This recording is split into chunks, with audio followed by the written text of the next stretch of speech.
In a world where education is a right, not a privilege, imagine waking up every day and knowing that your future has already been decided for you. In Afghanistan, millions of girls and women are living that reality. For them, the doors to knowledge, opportunity, and hope are closed, not by their will, but by the force they control their life. Today, we will talk about education in Afghanistan, a conversation about dreams that are silenced, future that are stolen, and a struggle for something as basic as the chance to learn. As we dive into this topic, I ask you guys to listen not just with your ears, but with your heart. Because what is happening in Afghanistan is not just a political issue, it is human tragedy. Together, let's try to understand the pain, the loss, and the courage that these Afghan brave girls faces every day just to dream. I'm so happy to welcome our incredible guest, whose insights and experience will undoubtedly inspire and enlighten us. It is a great honor to have you. Mike is yours. Would you like to introduce first yourself for us? Hello, my name is Casey. I actually live in the USA and I am 41 years old and a mother of four. And I guess that's how I'd like to introduce myself.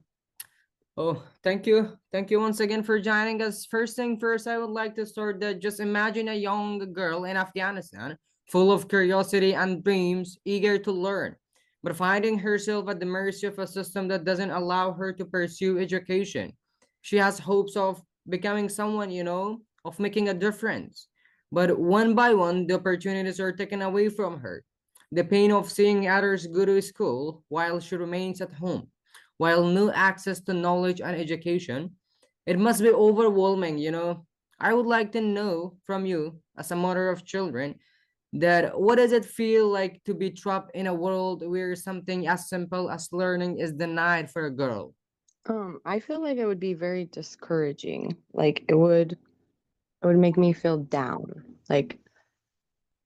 Like something's holding me back. And I feel like as a woman or a young girl, we really need support behind us. We need someone that believes in us.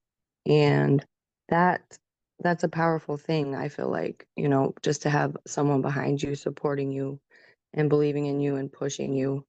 And Mhm. I feel like women can do great things Of course, with yes. what I mean, if men would get behind them and support them and do the right things. That's how I feel about it.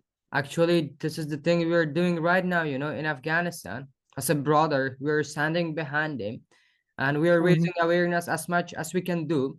But there is another question that I would like to know that throughout history, we have seen and we have witnessed that those in power often fear an educated society.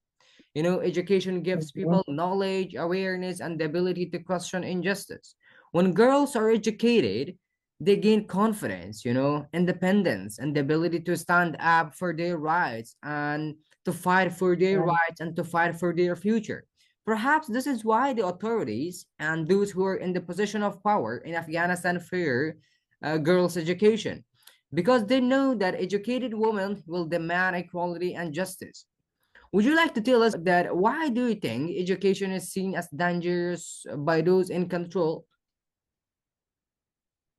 Because like you had said, knowledge is powerful. And I feel like they want us out here stupid. They don't want us to have the knowledge. They don't want us learning because it's a very powerful thing and they feel like they would be losing power. And um power, I don't know, power and control and things like that can become very, very toxic.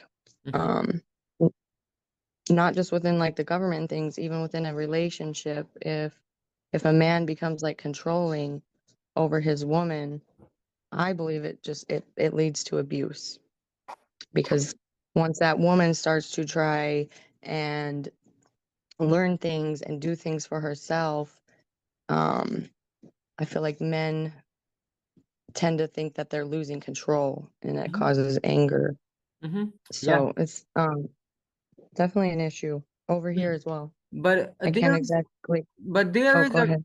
But there is a personal idea that I hold that I strongly believe that when we educate a girl, actually we educate a family, we educate a community and a nation. Yes. And an educated Mhm, woman can become a doctor who saves millions of lives, or a teacher who mhm, inspires the next generation, or a leader who fights for change.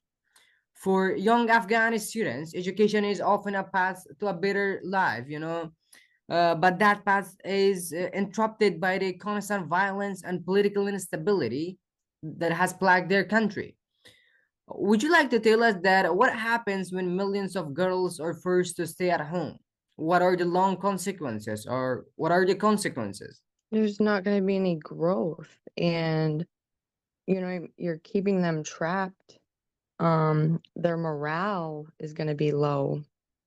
There's gonna be a lot of sadness, anger, depression. It's just Mm-hmm. it's not good for our well-being. People just wanna be happy. They wanna laugh, they wanna grow, they wanna learn, they wanna live life. We are Mm-hmm. all, humans out here. We all Of have the course, same yes. basic needs, and people just need to be more open-minded and understanding of one another's feelings.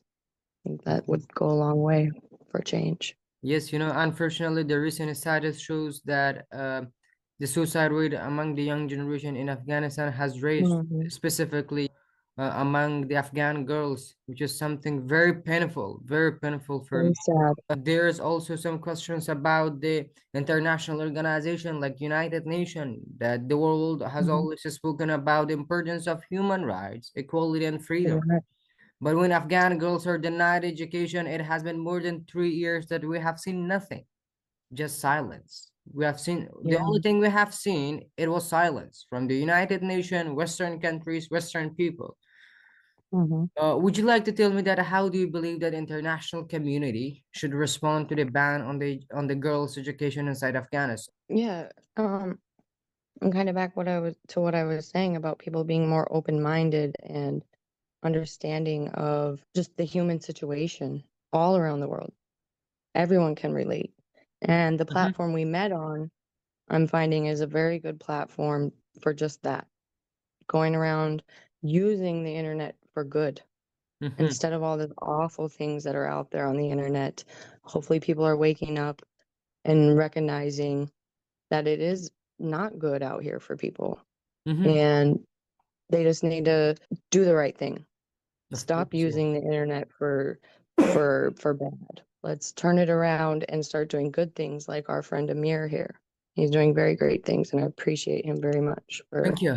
Thank you. It's your just kindness. opening up. I appreciate people like you that to raise our voices together. It is a great honor for me to have you guys. Thank you.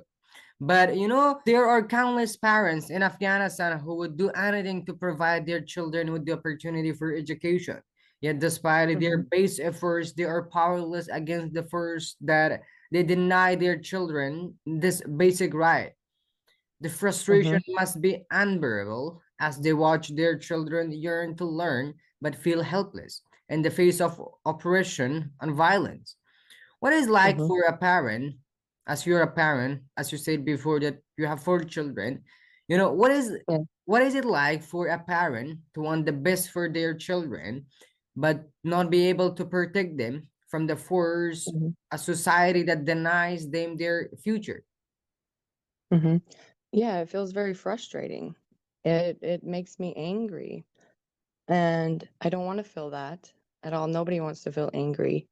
Um, like our the government needs to do better. That's number one. The Mm-hmm, government needs to do better. There are leaders and our protectors, just like men should be to their women, and they need to do a better job because our school systems over here are not great. The buildings are run down, lack of funds. The government is, taking all of our taxes, but they're not putting it back into society the way they should. Education, mm-hmm, um, the teachers are not getting paid well. They don't like their jobs. They're miserable. They're taking it out on the kids. So all of that just kind of piles up and just makes the situation worse and worse and worse. And education is not free over here. It is to a certain point, Your basic education is free, Mhm, but when you want to go on to that upper education, you have to pay for it. mhm, And I think that's greedy. And that also leads right back to what we were saying about the government wanting to keep us quiet, to keep us uneducated, to keep us down so we don't gain that mhm. power of knowledge. And I don't know what we can do to change it, but hopefully maybe just getting out here and talking about it can maybe make a little difference.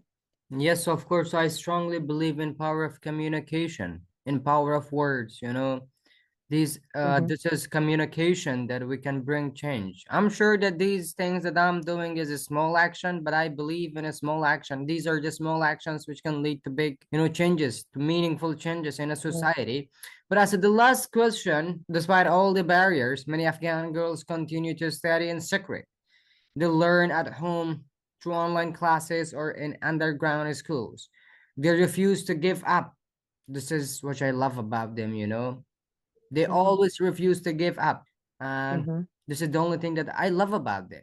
If you had Mm-hmm. the chance to speak directly to these brave Afghan girls who are holding on to hope despite everything, what would you like to say to them?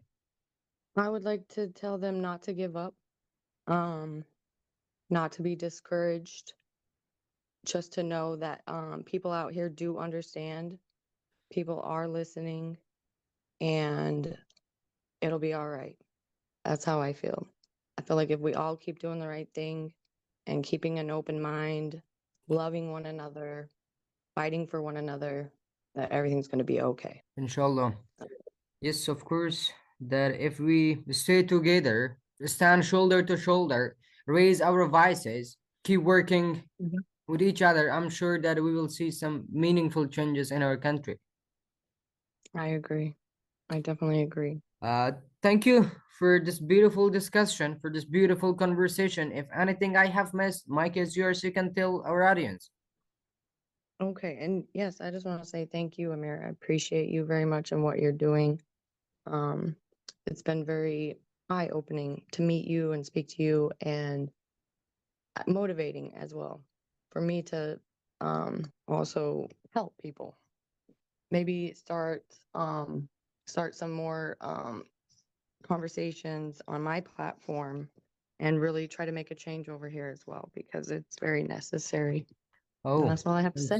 yes. You're most welcome. It is all about your kindness, dear. Thank you for joining us once again. All right, you have a good day, Amir. Thank you. Enjoy the rest of your day.